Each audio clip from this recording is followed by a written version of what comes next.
My friend Colin, shown in this picture, shot some APS-C film that had expired in I think 2003, but looked like it had been kept in like a crock pot or a hot car for the entire time. So it's pretty baked. So we're gonna try to take film that looks like this and fix it to something that looks like this. And first I'm going to kind of walk through how color negative film works, which I think helps understand how to better fix it, the theory behind it. So these are the layers of color negative film. You have these yellow, magenta, and red and cyan sensitive layers. And it creates a negative image. And so when cyan's flipped, it flips to red. When magenta's flipped, it flips to green, and yellow flips to blue. So what I think happened with this film is that the yellow / blue layer was left intact, and the other layers became extremely non-sensitive. So I'm going to go down here to, this is a spectral sensitivity graph for Portra 400. The film wasn't Portra 400. It's something that doesn't exist anymore. If I had to guess, it's close to like Color Plus, or it's a cheap type of film. But this is just because most people are familiar with Portra 400. This is kind of this should be a fun little walkthrough. So you have these. So the yellow forming layers is sensitive to everything in these wavelengths, and I've provided a little color spectrum down here to help us see kind of what that looks like. So it's sensitive to more than just blue. Magenta is sensitive to a lot, and cyan sensitive to a lot. So when we look at our images and they're completely blue, we can tell that a lot of these two layers weren't picking up light, weren't receiving light in the right way. So what we're going to try to do is take this yellow layer, and we're going to try to do a couple things. First, where we can, we're going to say, okay, so some of the magenta information has been lost. It's kind of not very sensitive. It's not very strong, and it's hidden by the strength of this yellow forming layer. So we're going to say, hey, maybe some of this magenta information needs to get remapped over farther. So we're going to stretch this kind of blue out as far as we can. That's remapping. And then we're going to, where we can't remap too far, that's where we get clipping, which is what it looks like when you drag on your tone curve too far. You get those harsh lines between light and dark because there's not an even change between the two.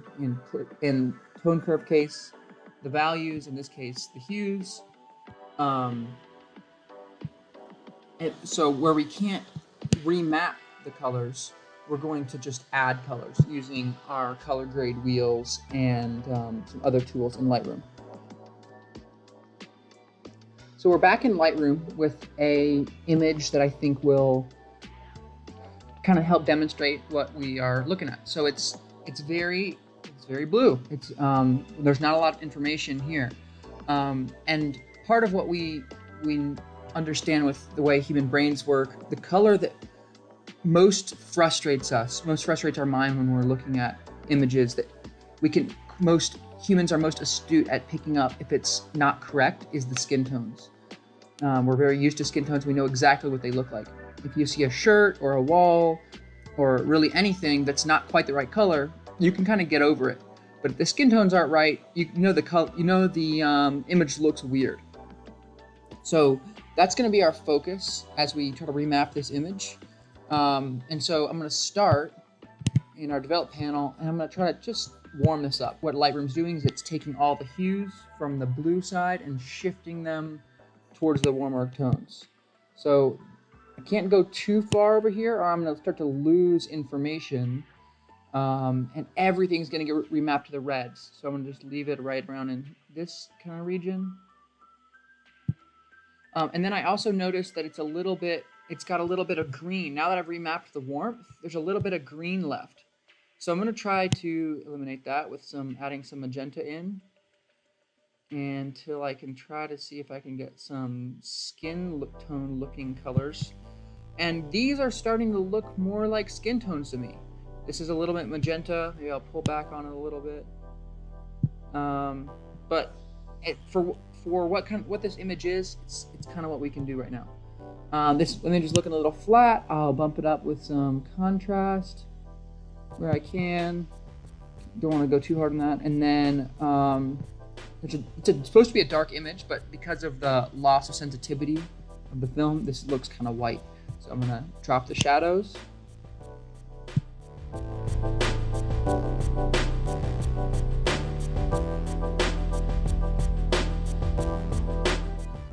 So now we've done the adjustments that you would typically do to any image in Lightroom, to include the tone curve and the basic panel. So now we're going to get into where we're really going to start to change the look of this image in some ways that you probably wouldn't do to most images unless you were trying to create a really specific look, or those like really Instagram-y presets use these a lot. So the tone curve, the red, green, and blue channels of the tone curve, as well as the HSL panel, are remapping functions. So they're going to take one color that already exists in the photo and move it over to another color. And the color grading wheels are going to add colors to photos that don't already exist. So that's where you see the really extreme, like warm sunset photos, or the really like blue ocean photos. That's how they're achieving those kind of presets, is with this color grading wheel, more than likely. So we're going to start in the tone curve, and I'm going to start in, let's see, so I still see some like kind of magenta on her face and some green kind of tint on his arm. That's going to be something we can fix in here. So what we're going to do is, because there's magenta here and it's kind of in a brighter spot, and there's green on here and it's a darker spot, we're going to need to we're going to need to kind of balance that through the different values in the photo. So we're going to use the point curve to select for that color. So that's a bright spot, and we're going to make it more green. So we're going to lift up right there. And then over here, it's a darker value, so we're going to lower. As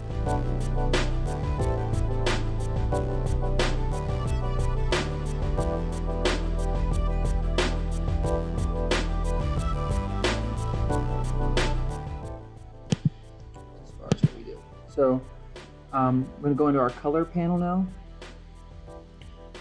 And you can see, so let's look at a couple things. So I'm still noticing a lot of green in the face, so I'm going to shift that to yellow, and that also kind of popped his sleeve of his shirt.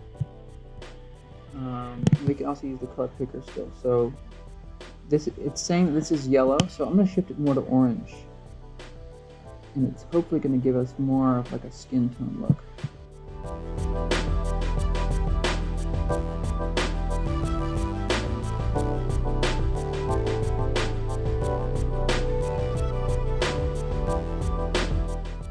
So if we turn this on and off, you can see some slight adjustments in what's happened. So this area looked a lot more green, and his shirt looked kind of a pukey color. And now it looks nice and red.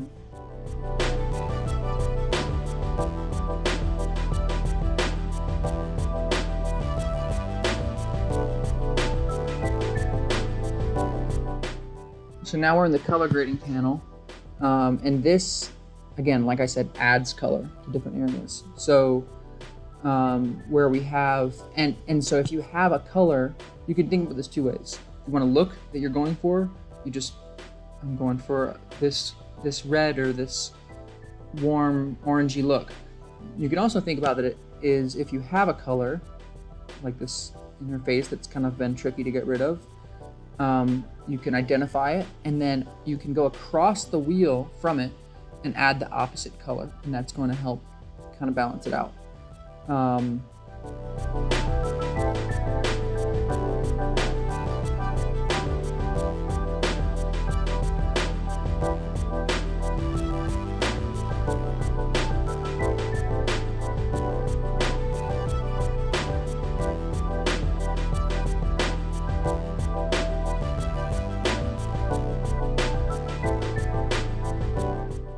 So now our image looks sort of reddish, but